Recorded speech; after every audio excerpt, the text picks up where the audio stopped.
Hello everyone, welcome two cube education. और आज की वीडियो में हम सीबीएसई का जो बोर्ड का पेपर था इस साल का बेसिक मैथमेटिक्स का 241 जिसका कोड होता है, आज हम उसको सॉल्यूशन करेंगे। और उसमें हम उसका सेट 3 जो पेपर था उसका सेक्शन ए इस वीडियो में हम सॉल्व करेंगे। ठीक है, तो चलिए स्टार्ट करते हैं। ठीक है, तो ये जो आपका पेपर है बेसिक मैथमेटिक्स का, जिसका कोड क्या होता है 241, जिसका कोड क्या होता है 241। तो इस वीडियो में आज उसे सोल्व करेंगे। और इसमें आप देखेंगे कि जो हमने इसके क्वेश्चन देखे हैं इस सेक्शन ए के, तो सबसे पहले देखो जो पेपर आएगा वो इस तरह से आएगा, लिखा होगा सेट 3।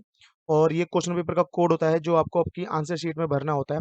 और यहाँ पे आपको अपना रोल नंबर लिखना होता है और ये सीरियल नंबर होता है। ठीक है, इसमें कुछ इंस्ट्रक्शन दिए गए हैं नोट में, जैसे कि please check that the question paper contain 12 print pages. तो यहाँ पे जो बेसिक वो है वो आपको देगा। ठीक है, और यहाँ पे आपको बताया गया है कि ये मैथमेटिक्स कौन सा है, बेसिक वाला है। 2 घंटे, इस बार 2 घंटे का एग्जाम हुआ था और ये 40 मार्क्स है। टर्म 2 का एग्जाम कितने मार्क्स का था, 40 मार्क्स का था। ठीक है, अब इसमें देखो ये बताया गया कि कितने क्वेश्चन है इसमें, टोटल कितने क्वेश्चन है, 14 क्वेश्चन है। क्वेश्चन पेपर में पूरे 14 क्वेश्चन है। इसमें सेक्शन ए, सेक्शन बी और सेक्शन सी में डिवाइड है। सेक्शन ए में 6 क्वेश्चन है, सेक्शन बी में आपके 4 क्वेश्चन है और सेक्शन सी में आपके 4 क्वेश्चन है। तो 6 और 4 10 और 14, टोटल मिला के 14 क्वेश्चन थे। तो आज हम इसका जो सेक्शन ए है इसको सोल्व करेंगे, जो 2 मार्क्स के क्वेश्चन थे। इस वीडियो में हम वो सोल्व करेंगे और आगे की वीडियो में हम इसके सेक्शन बी और सेक्शन सी के भी सोल्यूशन प्रोवाइड करा देंगे। ठीक है, तो चलिए देखते हैं सेक्शन ए। देखो जैसे कि ये सेक्शन ए है, सेक्शन ए का ये जो क्वेश्चन है इसमें आपको 1 मार्क्स के 2 मार्क्स के 6 क्वेश्चन थे। मतलब ये सेक्शन ए कितने मार्क्स का था, टोटल मिला के 12 मार्क्स का सेक्शन था ये। तो 12 मार्क्स का सेक्शन था और इसमें आपको 2-2 नंबर के 6 क्वेश्चन दिए थे, तो वो आपको सोल्व कर रहे थे। देखो अब स्टार्ट करते हैं सॉल्यूशन। देखो क्वेश्चन नंबर 1 देखते हैं अगर हम। तो अगर इसमें क्वेश्चन 1 देखोगे ये एपी से आ रखे हैं, दो और में आ रखे हैं, तो जो आपको आता हो वो जल्दी से आप पहले कर सकते हो। जैसे कि पहला आपने क्या देखा कि एक एपी दी है आपके पास, क्या है एक एपी। और एपी में टर्म क्या दे रखे हैं आपके पास, 3 8 13 18 और डॉट डॉट करके बोला है इज 78। तो इसने पूछा विच टर्म इज 78, मतलब इस एपी का कौन सा टर्म 78 होगा। तो इसके अकॉर्डिंग हमारे लिए जो फर्स्ट टर्म है वो क्या है, 3 है।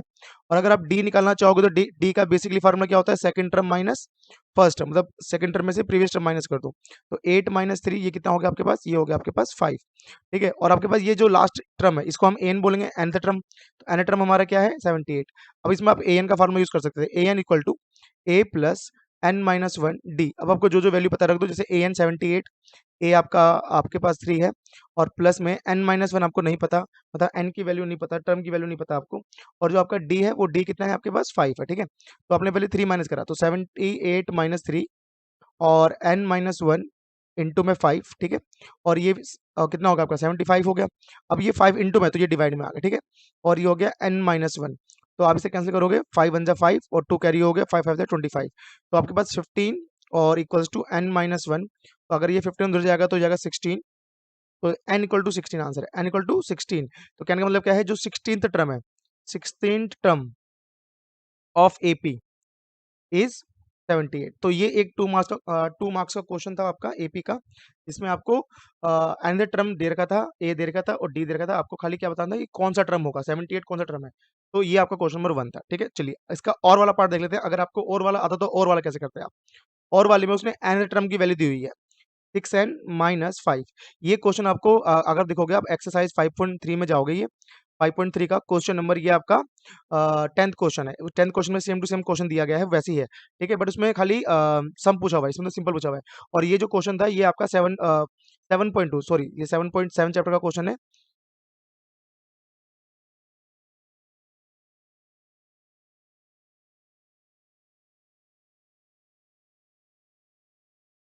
ओके, ये जो क्वेश्चन था, जो फर्स्ट क्वेश्चन था, ये आपके एक्सरसाइज एपी का जो 5.2 एक्सरसाइज है उसमें, उसके अंदर ये आपको क्वेश्चन मिल जाएगा। ये क्वेश्चन नंबर आपका 4th क्वेश्चन होगा, ये आपका वहाँ पे क्वेश्चन नंबर 4th होगा। और ये जो क्वेश्चन नंबर है, ये जो दूसरा क्वेश्चन दिया है जो बी पार्ट है इसका, ये एक्सरसाइज 5.3 का क्वेश्चन था। 5.3 का क्वेश्चन नंबर 10 के जैसे क्वेश्चन है ये। वहाँ पे सम भी पूछा है, यहाँ सम नहीं पूछा, खाली आपसे टर्म निकालने के लिए पूछा हुआ है। ठीक है, तो चलिए देखते हैं आप क्वेश्चन। अगर आप देखेंगे इसमें ए एन दिया हुआ है, तो उसके एन टर्म दिया हुआ है, तो इसमें आपको डी निकालना है। तो सिंपल सी बात है, इसमें आप पहले लेट करोगे कि एन की जगह 1 रख दो, जिससे आपका फर्स्ट टर्म निकल आएगा। जैसे ए वन, तो 6 इंटू वन माइनस 5, तो 6 माइनस 5, तो ये आका आपके पास आ गया 1। अगर आप लेट करते एन इक्वल टू 2, तो ये आपका सेकंड टर्म आ जाता। तो A two equal to 6 into two minus 5, तो ये हो गया 6 जो 12 माइनस 5। तो ये कितना होगा आपके पास, 12 माइनस 5 7 हो गया। तो मतलब ये आपके पास ये आ गया सेकंड टर्म। तो डी का फार्मूला क्या होता है, next term minus previous term. तो ये आ गया 7 माइनस 1 मतलब 6। इसमें आपका कॉमन डिफरेंस क्या था? 6 था। तो ये जो छोटे-छोटे क्वेश्चन थे 2 नंबर के, आप इसे बहुत जल्दी स्पीड में कर सकते थे और अपना टाइम बचा सकते हो, क्योंकि टाइम मैनेजमेंट सबसे बड़ी चीज़ होती है। अगर आपने टाइम मैनेजमेंट नहीं करा एग्ज़ाम में, तो आपके 1.5 घंटे में 14 क्वेश्चन करना मुश्किल हो जाएगा और आपके आते हुए क्वेश्चन छूट जाएँगे। तो अपना टाइम मैनेजमेंट करके चलें, कौन-सा क्वेश्चन मैं जल्दी कर सकता हूँ, ठीक है? तो चलिए आगे देखते हैं। इसका नेक्स्ट क्वेश्चन देखते हैं, क्वेश्चन नंबर 2। ये क्वेश्चन कौन-सा था? ये आपका जो क्वेश्चन आया था, ये आया था 10 चैप्टर का। ये क्वेश्चन कौन-से चैप्टर का था? 10 चैप्टर के क्वेश्चन थे दोनों।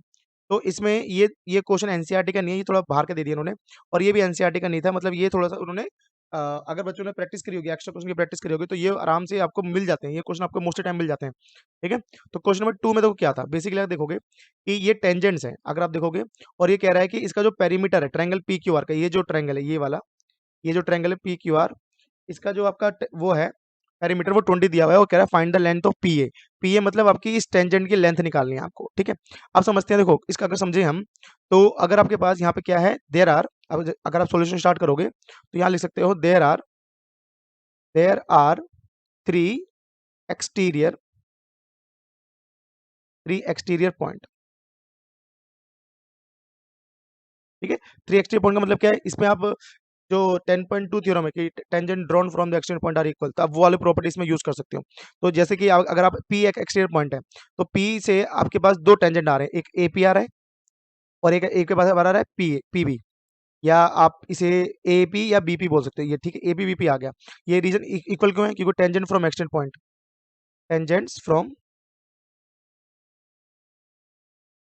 एक्सटीरियर पॉइंट्स आर इक्वल, ठीक है? इसी तरह ये क्वेश्चन नंबर 1। सिमिलरली आपके पास आप क्यू से देखते थे, Q A plus Q C equal हो जाता, नंबर 2। सिमिलरली आपका बी आर और सी आर इक्वल हो जाता है, नंबर 3।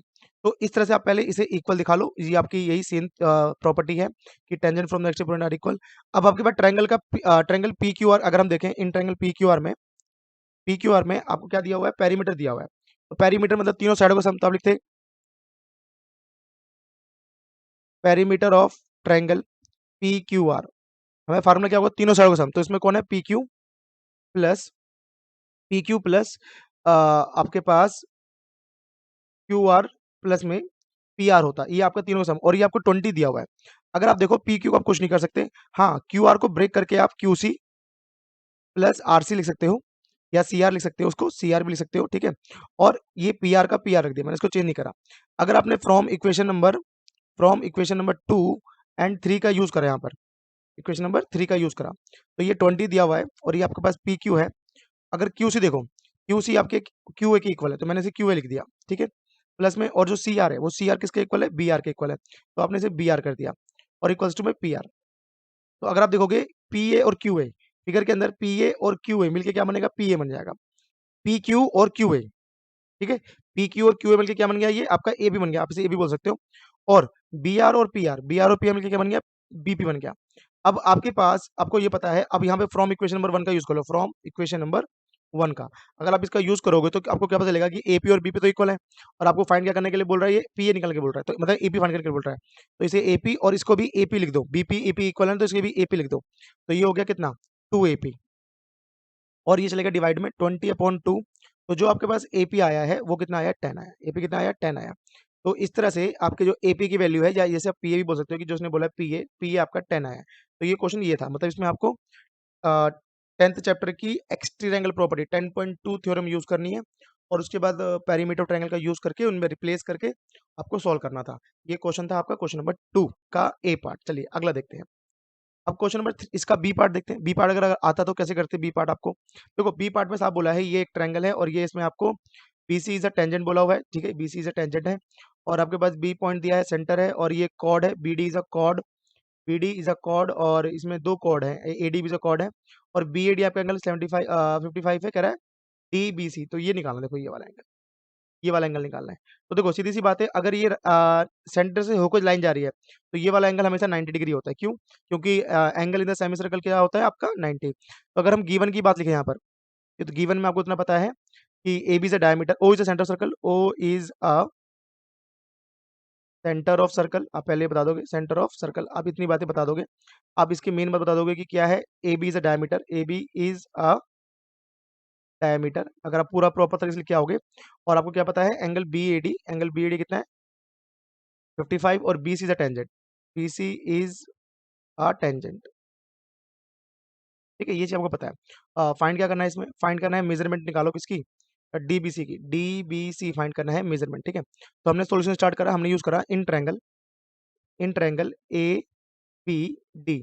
मैंने बोला कि एंगल ए डी बी हमारा 90 है, ए डी बी कितना है 90, क्यों, angle in the semi circle, angle in the semi circle. ये हमें एक प्रॉपर्टी होती है सर्कल की, कि अगर सर्कल एक सेमी सर्कल बना रहे हो तो उस पर जो बनने वाला एंगल है वो कितने डिग्री होगा, वो 90 डिग्री होगा। अब इसमें ए एस पी लगा लो, तीनों एंगल सम करके। तो आप क्या करोगे, आपके पास ए डी बी प्लस में बी ए डी का सम दे ही रखा है आपको, बी ए डी दे रखा है 55, और एक A B D equal to 180। ये रीजन क्या होता है, एंगल सम प्रॉपर्टी, एएसपी।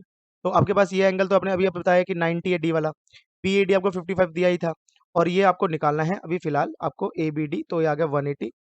अगर हम इन दोनों को प्लस कर लें, तो इन दोनों को प्लस करोगे तो ये आएगा 145, उधर जाके माइनस कर दो, तो 180 माइनस ये 5, ठीक है, और ये 145 हो गया होगा, तो इनको माइनस करोगे कितना आएगा,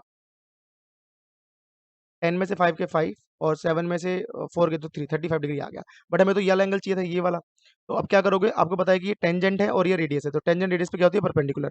तो आप ये कह सकते हो कि ओ बी क्या है, परपेंडिकुलर है बीसी पर, टेंजेंट परपेंडिकुलर होती है, इसलिए हमारा एंगल ओ बी सी जो है वो होगा 90, और इसके दो एंगल बन गए, एक तो यही ए बी डी जो 35 डिग्री था, और एक हमें जो फाइंड करना है ओ डी बी सी, जो उसने नाम दिया है डी बी सी। इन दोनों को ऐड करके भी 90 आएगा। तो सीधी सी बात है, आपका जो डी बी सी है वो होगा 90 माइनस 35। तो सीधी सी बात है, 10 में से 5 गए 5, और 8 में से 3 गए तो यहाँ 5, तो ये कितने डिग्री आ गया आपके पास, 55 डिग्री आ गया। तो ये जो डीबीसी एंगल था ये 55 डिग्री था। तो इसमें हमने क्या यूज करा, पहले हमने angle in the semi circle, फिर एएसपी, और उसके बाद परपेंडिकुलर जो कॉन्सेप्ट है 10.1 थ्योरम, कि रेडियस टेंजेंट है परपेंडिकुलर होती है, तो ये चीज हमने इसमें यूज करी है। ठीक है, तो ये था आपका क्वेश्चन नंबर 2। तो दोनों में जो आपको आ जाता है वो आप कर सकते हो। ठीक है, उसकी आप प्रैक्टिस कर सकते हो। चलो अगला देखते हैं, क्वेश्चन नंबर 3। क्वेश्चन नंबर 3 में क्या लिखा है, अब मटेरियल को होलो होलो सिलेंडर, देखो होलो सिलेंडर क्या होता है, जो सिलेंडर के अंदर सिलेंडर हो, मतलब खोखला सिलेंडर से बोल सकते हो आप, होलो, इस तरह के सिलेंडर को होलो सिलेंडर बोलते हैं, है ना। इस तरह के सिलेंडर क्या बोलते हैं हम, होलो सिलेंडर। ये आपका होलो सिलेंडर है। इसमें क्या होता है, दो रेडियस होती है, इसमें रेडियस एक नहीं दो होती है। तो इसमें देखो लिखा होगा has a outer and inner radius 6 and 4, मतलब इसकी एक स्मॉलर जो रेडियस है वो है 4, और जो आउटर रेडियस है जो 6 है, मतलब कहने का मतलब ये है कि अगर ये जो इनर रेडियस है ये 4 है, और आउटर रेडियस मतलब यहाँ से लेकर यहाँ तक पूरा 6 है, ये दो रेडियस होगी इसमें, और हाइट दोनों की सेम ही होगी। हाइट कितनी है, 14 सेंटीमीटर है। हाइट कितनी है इसकी, 14 सेंटीमीटर। अब इसने पूछा क्या है, find the volume of the metal used in the pipe. तो भाई सीधी सी बात है, आप होलो सिलेंडर का वॉल्यूम निकालोगे तो उसमें फॉर्मूला क्या होता है, outer volume minus inner volume, मतलब बड़े सिलेंडर में से छोटे सिलेंडर का वॉल्यूम माइनस कर दो। तो ये जैसे कि अंदर ऐसे सिलेंडर, सपोज करो ये अंदर सिलेंडर है ऐसा, ये सिलेंडर है, तो आपको बस इसका वॉल्यूम चाहिए, ये यहाँ से लेकर जितना ये मेटल यूज हो रहा है, ये वाला हिस्सा जिसमें मैंने ब्लैक पार्ट करा है, ये पूरा पार्ट चाहिए, बीच वाला हिस्सा इसमें नहीं चाहिए इसमें। तो वो हो जाएगा आपका volume of hollow cylinder, volume of hollow cylinder. इसके लिए क्या करना है, आउटर वॉल्यूम में से इनर वॉल्यूम माइनस करना है। तो क्या लिखोगे, volume of cylinder, volume of hollow cylinder, hollow cylinder कैसे निकालोगे, आउटर वॉल्यूम मतलब पाई आर स्क्वायर एच, इसकी रेडियस आर है और इसकी इनर की pi r square h, common आ रहा है पाई एच, कॉमन क्या आ रहा है पाई एच, फार्मूला क्या बना, r square minus r square. तो पाई की वैल्यू इसने कुछ नहीं बोल दिया, 22/7 लेंगे, एच इसने 14 दे ही रखा है, और आर स्क्वायर मतलब 6 का स्क्वायर माइनस 4 का स्क्वायर। अब इसमें आप आइडेंटिटी लगा लो या सीधे स्क्वायर करके माइनस कर दो, 7 टू 14, तो ये कितना आ गया 44 इंटू, अब इसका स्क्वायर करोगे 36, इसका स्क्वायर करोगे तो 36 माइनस 16, तो ये कितना आ गया आपके पास 44 इंटू ये 0 और 3 2, तो ये आ गया आपके पास 2 4 8, 2 4 8 और 0, और ये वॉल्यूम है इसलिए ये सेंटीमीटर क्यूब आपका होगा वॉल्यूम। ठीक है, सेंटीमीटर क्यूब, तो 880 सेंटीमीटर क्यूब। तो ये बहुत बेसिक सा क्वेश्चन आया था, अगर आपने होलो सिलेंडर के क्वेश्चन करे होंगे तो आप इस क्वेश्चन को आराम से कराओगे बच्चों ने पेपर में। ठीक है, तो आप इसकी प्रैक्टिस कर लेना, तो ये आपको दोबारा एग्जाम में देखने को मिल सकता है। ठीक है, चलिए क्वेश्चन नंबर 4 करते हैं। क्वेश्चन नंबर 4 में क्या पूछा है, find the nature of root. अब नेचर ऑफ रूट क्या होता है, जिसमें डी निकालना होता है। अब डी के तीन नेचर होते हैं, एक डी ग्रेटर देन 0 होता है, डी इक्वल टू 0 होता है, और डी लेस देन 0 होता है। तो इन इसमें क्या होता है, टू डिफरेंट रूट, इसमें इक्वल रूट और इसमें नो सॉल्यूशन। तो देखते हैं इसमें क्या होगा, 4x square minus 5x minus 1 equal to 0। इसमें सॉल्यूशन फाइंड नहीं करना है, बस डी फाइंड करना है। तो ए इसमें 4 है, बी इसमें माइनस 5 है, और सी माइनस 1 है। तो अगर आप डी फाइंड करोगे तो डी क्या होगा, बी स्क्वायर माइनस 4ac, ये आपने फॉर्मूला करा होगा 4th चैप्टर के अंदर फॉर्मूला है। तो माइनस 5 का स्क्वायर और 4 इंटू -1, ठीक है। तो ये क्या हो गया, 5 5 जा 25, और ये माइनस माइनस प्लस, क्योंकि ये माइनस और ये -1 है, तो ये प्लस हो गया, और ये 4 4 जा 16। तो हमने देखा इसमें डी कैसा आ रहा है, 6 5 11 3 2 1 3 और एक 4 आ गया। 41 ग्रेटर देन 0, तो क्या होगा, रूट, नेचर ऑफ रूट क्या है इसका, नेचर ऑफ द रूट्स, क्या बोलोगे उसमें, कि डी ग्रेटर देन 0 है, तो therefore there are two different real roots, real roots. तो बस इसमें इतना ही करना था, इसमें आपको और ज्यादा सॉल्व नहीं करना था। तो ये बहुत छोटा सा बेसिक क्वेश्चन दिया था, जो बच्चा आराम से कर सकता था, कि डी अगर आपने कभी निकाला हो तो आप इजिली ये क्वेश्चन कर सकते थे, ठीक है। चलिए अगला देखते हैं, अगला क्वेश्चन क्या है इसमें। क्वेश्चन नंबर 5 एपी का, फिर से आ गया एपी का। क्या लिखा हुआ है इसमें, सम निकालना है। क्या निकालना है, सम किसका, फर्स्ट 15 टर्म का, किसका, मल्टीपल ऑफ 8। तो सीधी सी बात है, अगर मल्टीपल ऑफ 8 की बात करें तो पहला क्या होगा, 8 1 जा 8, 8 2 जा 16, 8 3 जा 24, और ऐसे करते करते कितने टर्म का, 15 टर्म्स का सम चाहिए। तो ये क्वेश्चन, ये 5.3 का क्वेश्चन नंबर 1 की तरह है, कि टर्म दे रखे, आपको बता रखा है कितने टर्म का सम चाहिए। तो ये तो बहुत इजी क्वेश्चन हो गया। तो ए 8 हो गया। अगर हम डी की बात करें तो A2 माइनस A1, तो ये हो गया 16 माइनस 8 मतलब 8, और एन आपको दिया हुआ है 15 टर्म का सम। तो आप क्या करोगे, S15 का फार्मूला, तो पहले एस का फार्मूला क्या होता है, n/2 bracket 2a plus n-1 और d, ठीक है। तो S15 इक्वल्स टू 15/2, 2a तो 2 × 8 प्लस 15 - 1 इंटू डी मतलब 8, ठीक है। तो ये आ गया 15/2, ठीक है। 2 8 जा 16 प्लस 14 इंटू 8। अगर हम देखें 15/2, तो ये 16 और 32 1 1 12 आ गया, 14 इधर 1 1 2 होता है, ठीक है। इसको ऐड करोगे 15 और इसको ऐड करोगे 3 6 और 2 8 हो गया, 2 1 और 1 2 हो गया, और ये 128 आ गया, ठीक है। तो इसे 2 से कैंसिल करोगे, 2 6 जा 12, 2 6 जा 12 और 2 4 जा 8, तो इसे 15 से मल्टीप्लाई कर दो, तो 15 4 जा कितने होते हैं, 60, 15 चौक 60 हो गए, यहाँ पे हो गया, और 15 6 90 90, 15 6 जा 90, और 90 में आप इसे ऐड करोगे 6, तो ये हो जाएगा 960। तो इसका सम कितना है, 960, किसका, फर्स्ट 15 मल्टीपल ऑफ 8 का जो सम है वो 960। तो ये बहुत बेसिक क्वेश्चन है, जिसमें आपको एपी भी दे रखी है, मतलब एपी डायरेक्टली नहीं दे रखी है, मतलब स्टेटमेंट दे रखी है। अगर आपने करा होगा क्वेश्चन, तो इजीली आप इसमें एपी बनाकर उसके सम निकाल सकते थे, ठीक है। तो ये क्वेश्चन नंबर कौन सा था आपका, ये क्वेश्चन नंबर था आपका 5th, ठीक है, 2 मार्क्स में। चलिए अगला देखते हैं, क्वेश्चन नंबर 6। इसमें क्या निकालना है, मोड निकालना है। तो मोड में क्या लिखा है, find the mode of the following frequency. तो ये आपका क्लास इंटरवल दे रखा है, सीआई दे रखा है। तो इसमें आप क्या करोगे, सीआई लिखोगे भाई 20 to 30 है, 30 to 40 कहाँ तक जा रखा है, 70 तक, 40 to 50, 50 to 60, 60 to 70 दे रखा है, ठीक है आपको ये। और आपको फ्रीक्वेंसी दे रखी है, तो इसमें 25 30 45 42 और 35। अब इसमें हमें क्या निकालनी पड़ती है, मोड क्लास। क्या निकालनी पड़ती है, मोड क्लास क्या होती है। तो मोड क्लास कौन सी होती है, इसकी हैवी मैक्सी फ्रीक्वेंसी। तो आपको क्या पता है, 40 to 45 जो क्लास इंटरवल है, class interval 40 to 45 has maximum frequency, maximum frequency is 45। तो आपकी मैक्स की फ्रीक्वेंसी दी हुई है, तो आपके लिए मोड क्लास क्या होगी, 40 से 45। अब इससे क्या होता है, जैसे आपको पता लगता है कि ये मॉडल क्लास है, मॉडल क्लास, इसी को हम मॉडल क्लास बोलते हैं ना, तो यही मॉडल क्लास है। तो इसमें एल पता लग गया, इसका F1 पता लग गया, इसका F0 पता लग गया, इसका F2 पता लग गया, और H इसका गैप। तो आप सब कुछ निकाल के रख लोगे, L40 है, देयरफॉर L40 है, F1 की वैल्यू 45, F0 की वैल्यू है 30, F2 की वैल्यू है 42, और एल एच जो होता है आपका क्लास साइज है, वो है आपका 10 10 का गैप। तो मोड का जो फॉर्म है, मोड का फॉर्म बिल्कुल याद होना चाहिए इसके लिए। मोड होता है L plus F1 minus F0 upon में, इसे ब्रैकेट में लगा देना, 2F1 minus F0 minus F2 into match. बस इसमें फार्मूला लर्न होगा तो आप, और आपको ये पता होगा मॉडल क्लास कैसे निकालते हैं, तो आप इसे इजीली सोल्व कर सकते हो। तो ये हो गया एल प्लस, एल मतलब एल आपके पास कितना है 40, तो लिखोगे 40 प्लस और ये आपका F1 कितना है 45, और ये कितना है 30, ठीक है। अपॉन में 2F1 मतलब 2 इंटू 45 माइनस 30 माइनस 42, ठीक है। और इंटू में कितना है 10, इंटू में कितना है 10, तो ये आ गया 40 प्लस 15 अपॉन में, ये हो गया 90, और ये हो गया आपका 72, मतलब इनका सम करके नेगेटिव पॉजिटिव हो गया, और ये आ गया इंटू में 10।